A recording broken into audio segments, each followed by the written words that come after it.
أعوذ بالله من الشيطان الرجيم. Bismillahirrahmanirrahim. Penjelasan pengajian tarekat tuo tambo alam pengajian tubuh. Episode pertama. Terjadinya tubuh kita yang kasar dari Bapak. Di Bapaklah tersimpannya benih kita laki-laki dan perempuan. Kemudian pindah ke rahim ibu. Di rahim ibulah besarnya tubuh kita.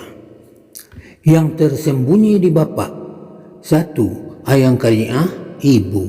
2. Ayang sabitah Bapak. 3. Ujiam nyawa. 4. Ujud mua roh.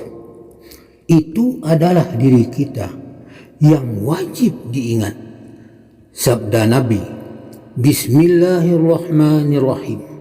Man arafa nafsahu faqad arafa rabbahu.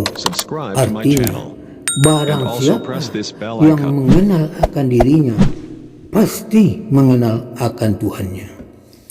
Yang wajib mengingat diri kepada Tuhan sekedar mengetahui saja. Surat 50 ayat 16. Bismillahirrahmanirrahim. Walaqad khalaqnal insana wa na'lamu ma tuwasbisu bihi nafsahu wa nahnu aqrabu ilaihi min hablil warid. Artinya, sungguh kami telah menjadikan manusia dan kami mengetahui apa-apa yang dibisikkan oleh hatinya, dan kami lebih dekat kepadanya daripada urat lehernya. Setetes jadikan laut, segenggam jadikan gunung.